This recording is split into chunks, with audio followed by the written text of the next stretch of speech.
All right, hello everyone. How's everyone doing out there? Welcome to my channel. We do educational videos on this channel. Generally, we do videos based on taking a look at great theories of everything, ancient and modern, and try to wrap our heads around them and deploy them in our own lives in order to help us with our paradigm shifting, our awakening to 5D consciousness, and our formation of a holistic worldview. And today is our 7th video that we've done on Daniel Ingram and his book called Mastering the Core Teachings of the Buddha. And Ingram has been a frequent visitor to the Far East and spent a lot of time over in monasteries there doing meditation retreats, and brought back many, not only nuggets of wisdom, but just a whole holistic viewpoint on Buddhism and Buddhist practice. And I think you would be mistaken if you would call Buddhism a religion. To me, it's just more of a philosophy. And it is something that proves itself, because the main idea is that you sit there and you meditate. And so you're just sitting there in front of yourself, and this is all part of what I call the unit is Reciprocal Church, and we're attempting to syncretize religions from all over the world. I have come to be convinced that our Western religions aren't going to cut it. They're mainly psyops. They are created by the powerful, especially the texts, the scriptures, not only the Old Testament of the Bible, but also the New Testament, and also the Talmud, are all heavily contaminated, if not entirely, well, in the case of the Talmud and the New Testament, they were both written by the Roman Caesars, and they were written in order to pacify the Jews, who were a thorn in their side, especially after the Jewish War of the Jews from 66 to 73 AD. And there are many problems with also, especially the book of Genesis in the Bible, in the Old Testament. Now, you have to think of a psyop as a limited hangout. Like, for example, the internet. The internet was a military, a weapon, an attempt for a psyop. But we, as citizens, have been able to turn it around and to kind of balance that. It's not completely good, but it's not completely bad. So psyops are limited hangouts. It doesn't mean that the thing is completely bad. It means that it's a negotiation. There are very oppressive elements of the internet, but then there are also liberating elements of the internet that, mitigate those oppressive elements. And the same is true of the psyop that was Christianity and probably rabbinical Judaism also, that they, it's a negotiation. The Romans proposed this Messiah who is very pacifistic and very pro-Roman, who believes in rendering unto Caesar what is Caesar's, and walking a second mile with the backpack of the Roman soldier, and even praising the Roman slave owners. But at the same time, they filtered, they're trying to create pacifistic Jews. And so there are many elements in the Bible that are,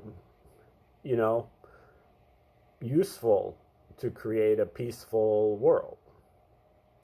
So, and that the Christians themselves have intuited the aspects of their that their Messiah didn't include.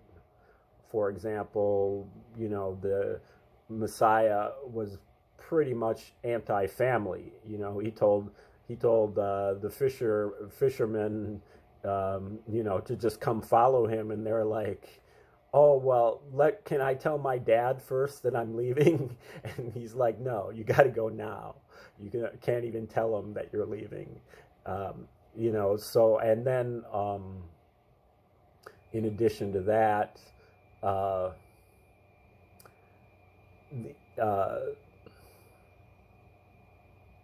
I'm lost track of what I was saying there. Oh, well, he also, preached poverty, that it's impossible to get to heaven if you are a rich person. And, they got rid of that part too. It was intuitive that, and then I would also mention that the experience of God in your heart, that you attribute to the Christian religion, is completely valid, but what you are attributing it to is not. You can just put it into a different package. Somebody else having that same experience would attribute it to something else. It's not the experience that is what I'm going after. It is the historical record, the literal scriptures, and the takeaways from those. Most Christians, they can cite you chapter and verse from the Bible, but they can't tell you anything about, where did this book actually come from. So anyway, we are trying to look at some other sources to try to syncretize religion and put something together in the West that is sustainable. Okay, we are in chapter 4 here, which is on training in wisdom. There are 3 trainings here in Buddhism, according to Ingram. There are concentration, first morality, being a good person. Concentration, your ability to focus in on meditation on one object.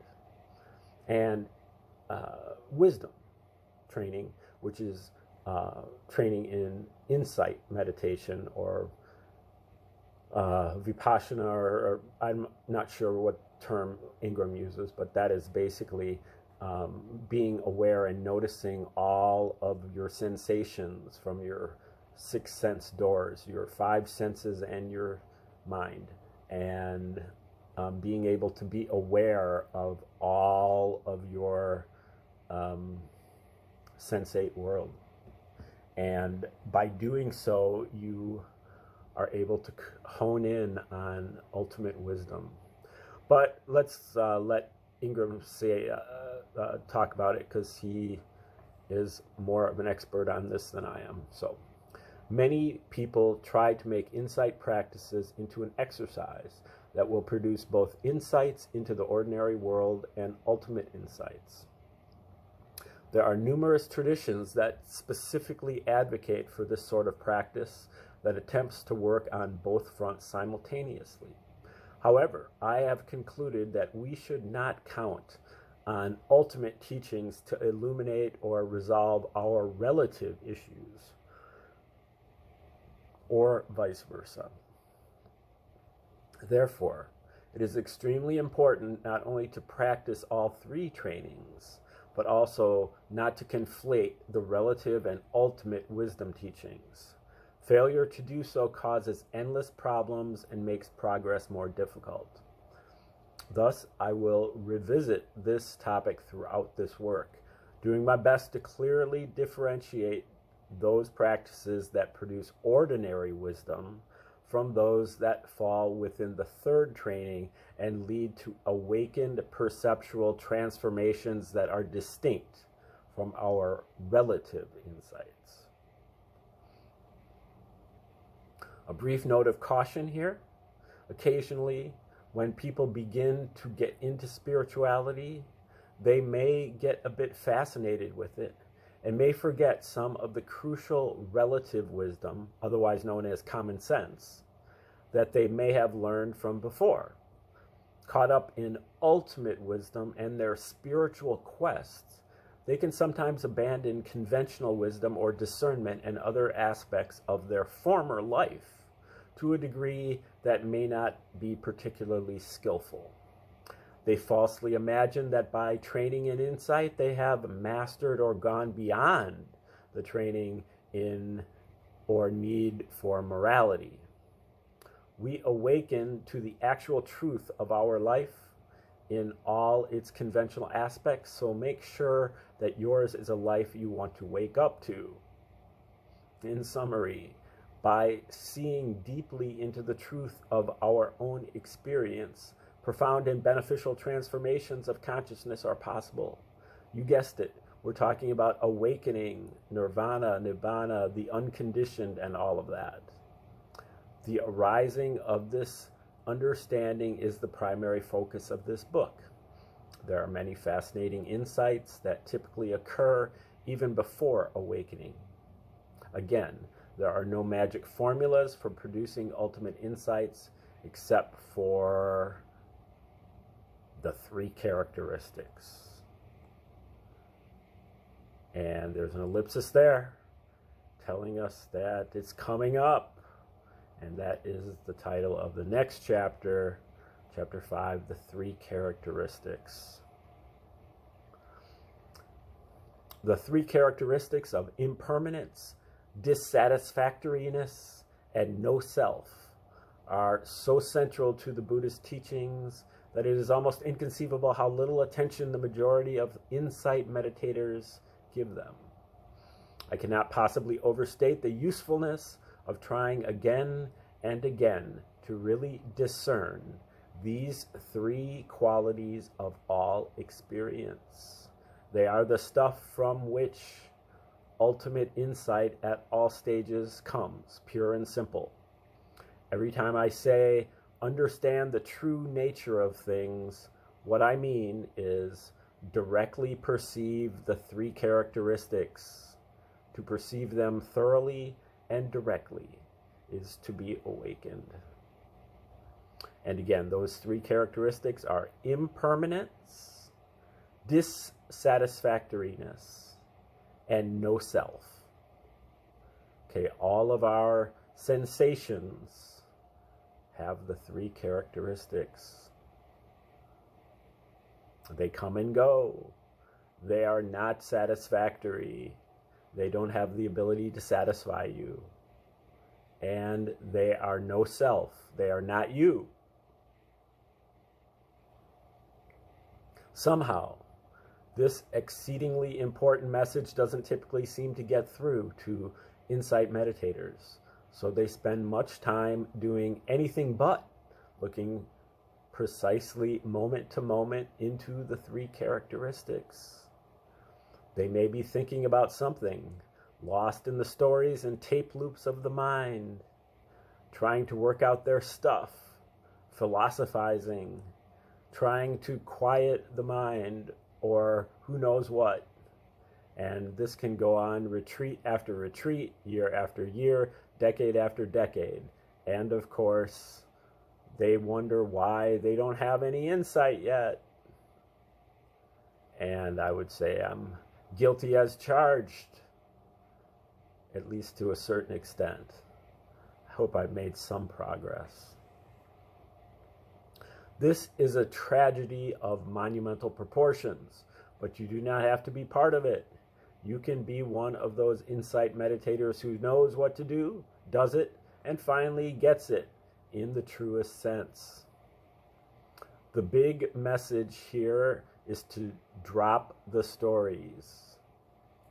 Find a physical object like the breath, the body, pain or pleasure, some feeling of resistance you may be experiencing, etc., and train yourself to perceive the three characteristics precisely and consistently. Drop to the level of bare sensations. This is Vipassana, insight meditation, the way of the Buddhas. All the opening to it, just being with it, letting it go, and so on are quite important, as we will see later. But insight meditators must, I repeat, must, look into the following. And then the first heading is impermanence. All experienced phenomena, whether physical or mental, inner or outer, are impermanent. This is one of the most fundamental teachings of the Buddha, and the second to last sentence he uttered before he died. He said, apparently, all phenomena are impermanent. Work out your solution with diligence. In his last words, he said everything you need to know about insight practices. Things come and go. Nothing lasts for even a microsecond. Absolute transience is truly the actual nature of experiential reality. Dewey Larson says the universe is made entirely of motion.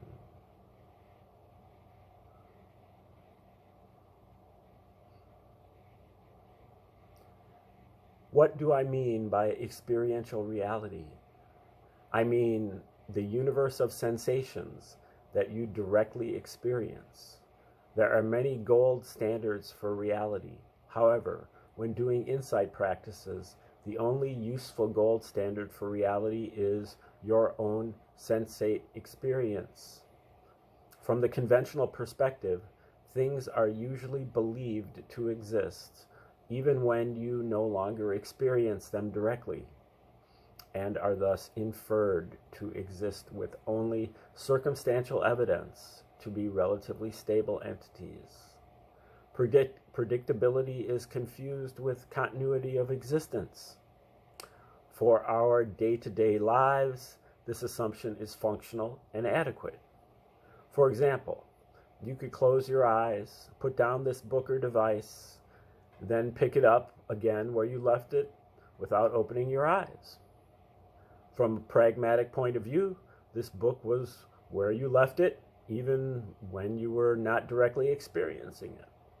However, when doing insight practices, it just happens to be much more useful to assume that things are only there when you experience them and not when you don't. Thus, the gold standard for reality when doing insight practices is the sensations that make up your reality in that instant. Sensations that are not there at that time are not presumed to exist, and thus only sensations arising in that instant do exist, with exist clearly being a problematic term, given how transient sensations are. In short, most of what you assume as making up your universe doesn't exist most of the time, from a purely sensate point of view. This is exactly, precisely, and specifically the point. Knowing this directly leads to freedom. For you philosophers in the crowd, This is basically British empiricism taken to its logical extreme and then hardwired through repeated practice. I think the great Scot, David Hume, would have loved the assumptions of insight practices. I am in no mood to debate questions of ontology, but for the specific task of progressing in insight practice, this empirical extreme simply works. Thus, I view empiricism through a utilitarian lens and recommend you do likewise when doing insight practices, except that things you do not experience directly do not exist in that moment. When doing basically everything else, except they probably do. Those sets of assumptions lead to better outcomes, and better outcomes are my primary objective. Regarding impermanence, it is wise to reflect on our own mortality, a common reflection in many Buddhist traditions, for it is useful and true. This is a reflection on ordinary reality and thus an aspect of training in morality that is commonly used to develop motivation to train in insight. I gained some dharmic benefits and relative insights from the 160 hours we spend in medical school dissecting a corpse down to shreds. However, when practicing insight meditation, it is far better to perceive one sensation arise and pass away. What do I mean by this? I mean that sensations arise out of nothing, do their thing, and vanish utterly, gone, entirely gone. Then the next sensation arises, does its thing, and disappears completely. That's the stuff of modern physics, we might say. What does that have to do with practice? It has everything to do with practice. We can experience this because the first set of vibrations we have access to isn't actually that fast. Vibrations, that's right, vibrations. That's what this first characteristic means, that sensate reality vibrates, pulses, appears as discrete particles, is like TV snow, the frames of a movie, the shower of vanishing flower petals, or however you want to say it. Some people can get all into complex wave or particle models here, but do yourself a favor and don't. Just examine your actual experience, especially something nice and physical like the motion and sensations of the breath in the abdomen, the sensation of the tips of the fingers, the lips, the bridge of the nose, between the nose and above the lip, or the subtle tingling on the scalp, and so on. Instant by instant, try to know when the actual physical sensations are there and when they are not. It turns out they are not there a good bit of the time. And even when they are there, they are changing constantly. We are typically quite sloppy about distinguishing between physical and mental sensations. Mental sensations being memories, mental images, and mental impressions of other physical or mental sensations. These two kinds of sensations alternate, one arising and passing, and then the other arising and passing in a quick, perceptible fashion. Being clear about exactly when the physical sensations are present will begin to clarify their slippery counterparts, flickering mental impressions that help co-create the illusion of continuity, stability, or solidity. Immediately after a physical sensation arises and passes is a discrete pulse of reality that is the mental knowing of that physical sensation, here referred to as mental consciousness, as contrasted with the problematic concept of awareness, which he will get into later on. By physical sensations, I mean the 5 senses of seeing, hearing, smelling, tasting, and touching, and I guess you could add some proprioceptive, other extended sensate abilities, and perhaps a few others. But for traditional purposes, let's stick to these 5. This habit of creating a mental impression following any of the physical sensations is the standard way the mind operates on phenomena that are no longer actually there. Even mental sensations such as seemingly auditory thoughts, that is, mental talk, our inner voice, intentions, and mental images. It is like an echo, a resonance. The mind forms a general impression of the object, and that is what we can think about, remember, and process. Then there may be a thought or an image that arises and passes, and then, if the mind is stable, another physical pulse. Since I just used this dangerous term mind, I should quickly mention that it cannot be located. I'm certainly not talking about the brain, which we have never experienced, since the standard for insight practices is what we can directly experience. As an old Zen monk once said to a group of us in his extremely thick Japanese accent, "Some people say there is mind. I say there is no mind. But never mind." And those 3, that little laughter of mine is actually a quote, a part of the quote, even though unintentional. However, I will use this dangerous term mind often, or even worse, our mind. But just remember, when you read it, that I have no choice but to use conventional language, and that in fact there are only utterly transient mental sensations. Truly, there is no stable, unitary, discrete entity called mind that can be located. By doing insight practices, we can fully understand and appreciate this. If you can do this, we'll get along just fine. Each one of the sensations, the physical sensation and the mental impression, arises and vanishes completely before another begins. So it is possible to sort out which is which with relatively stable attention dedicated to consistent precision and to not being lost in stories. This means that the instant you have experienced something, you can know that it isn't there anymore. And whatever is there is a new sensation that will be gone in an instant.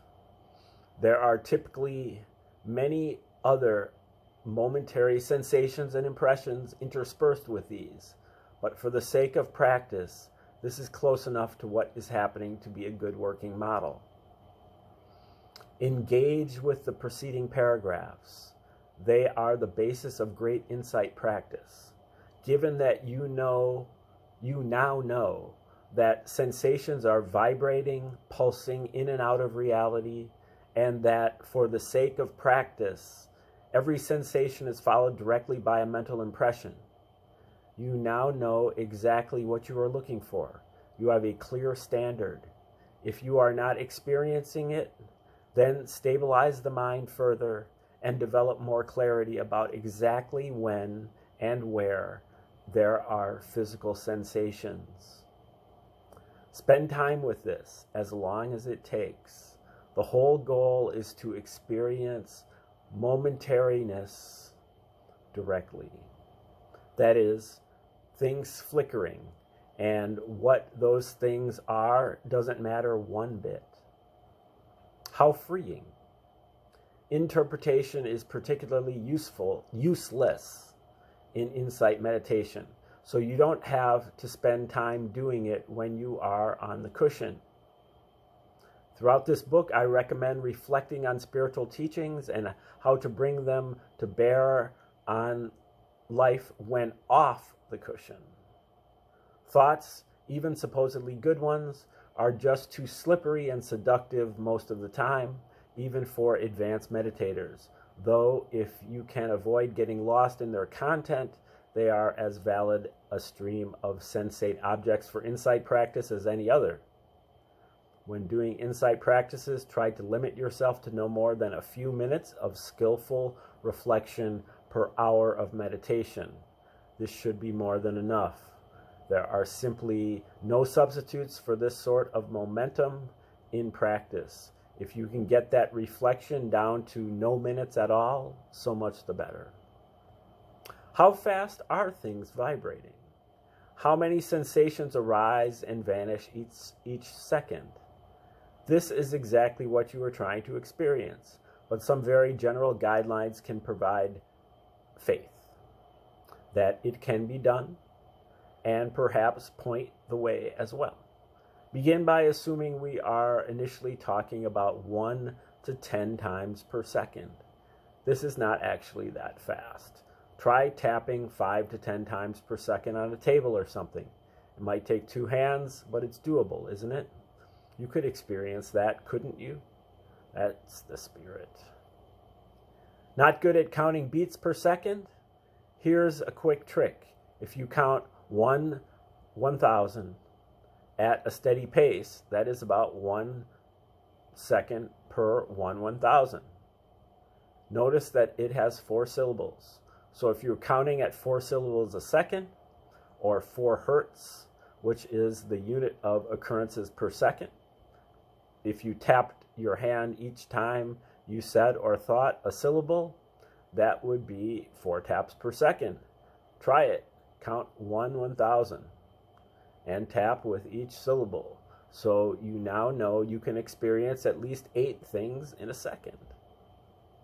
You experience the 4 syllables and the 4 taps that went along with them.